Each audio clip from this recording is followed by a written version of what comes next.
peu de foie et de microbiote. Alors pourquoi le foie et le microbiote? Parce que le foie, déjà que vous sachiez d'où vient le mot foie, le foie ça vient de figue parce que il y a très longtemps, les Égyptiens, quand ils aimaient bien le foie gras, eh ben, ils gavaient leurs oies, leurs canards avec des figues, d'où le mot foie-figue. Et pourquoi le foie est très important avec le microbiote? Parce que du fait de sa situation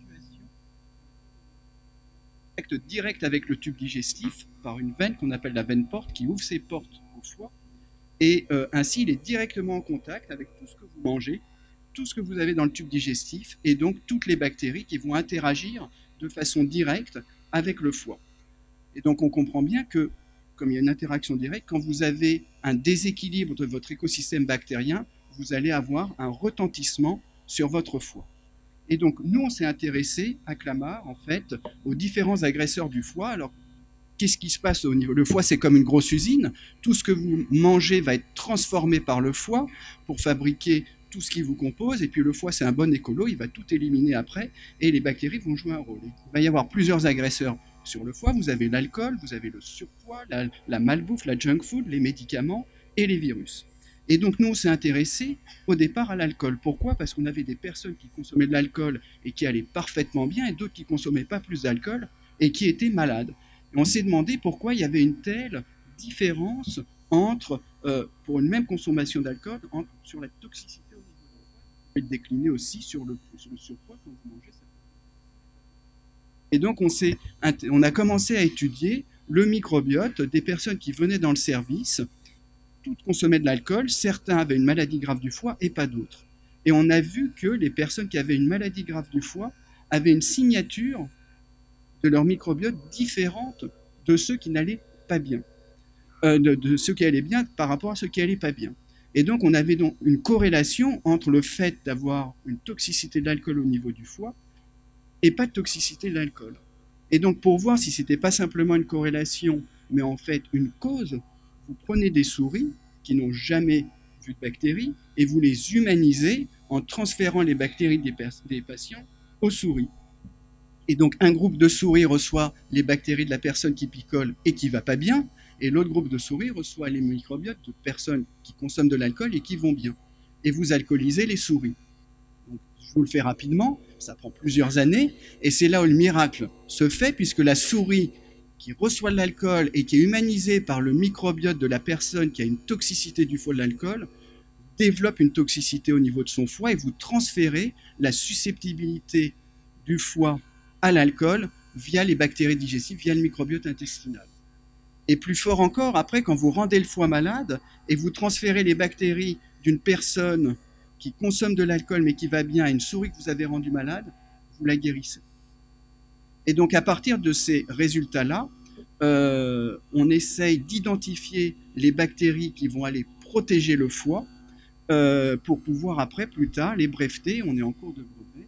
D'ailleurs, avec l'IDEF, va ensuite être utilisé possiblement comme probiotique. Ensuite, il y a d'autres. On peut aussi cibler le microbiote pour protéger le foie de façon différente, pas avec des probiotiques, mais avec des prébiotiques. En fait, c'est la bouffe des bactéries. Et par exemple, dans la bouffe des bactéries, vous avez des prébiotiques, une sorte de prébiotiques comme la pectine, que vous pouvez voir ici, qui on trouve dans la pomme. Et donc, je vous rappelle que Chirac mangeait des pommes, paix à son âme, que Churchill disait « One apple a day keeps the doctor away ». Et donc, quand vous donnez de la pectine de pomme à des souris, vous modifiez leur microbiote intestinal et vous leur guérissez le foie quand il a des lésions hépatiques induites par l'alcool. Et on se demande si ce n'est pas déclinable pour d'autres maladies du foie. Alors, ce qui est intéressant, c'est quand on regarde par quel mécanisme, en fait, les bactéries vont être toxiques ou bénéfiques pour le foie, en fait, on étudie ce que fabriquent les bactéries. C'est ce qu'on appelle les métabolites. Les bactéries, elles fabriquent des choses. Et donc, par exemple, votre foie fabrique de la bile, et puis la bile va passer dans le tube digestif, et le lieu commun, c'est qu'elle va vous aider à digérer, et ensuite, cette bile va être transformée par vos bactéries pour être réabsorbée.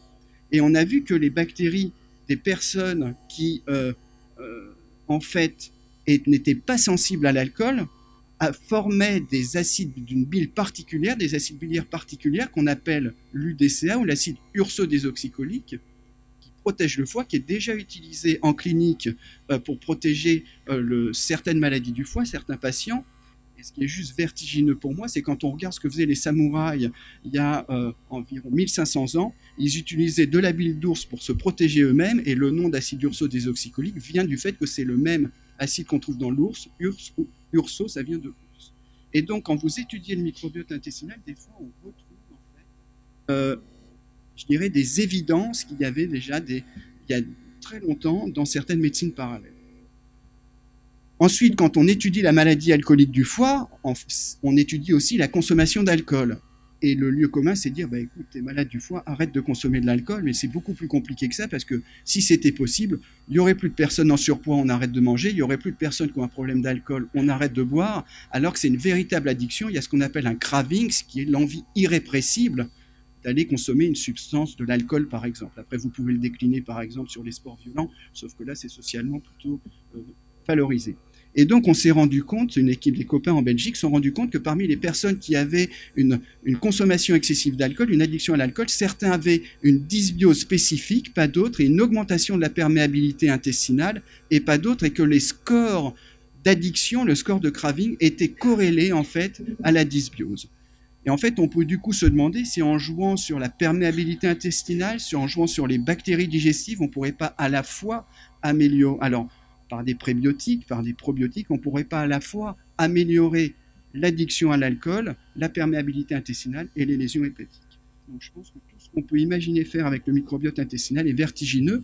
Et donc pour conclure, en fait, si on va plus loin en termes de médecine prédictive personnalisée, j'espère qu'en rentrant dans les années à venir, notre microbiote intestinal, nos gènes, certains de nos métabolites, on pourra peut-être avoir une médecine prédictive individualisée qui sera complémentaire des grands essais thérapeutiques qu'on fait actuellement, où on ne s'occupe pas des extrêmes, et peut-être que justement sur les extrêmes, en modulant le microbiote intestinal, on pourrait améliorer le pronostic et la prise en charge des patients. Et puis je voudrais rapprocher ça pour ceux qui en doutent, des joueurs d'échecs. En 20 ans, on avait un ordinateur qui jouait aux échecs qui était nul, tout le monde le battait, puis après, on est arrivé à battre le champion du monde. Voilà, ça c'est toutes les personnes qui travaillent avec moi, et puis merci de m'avoir écouté.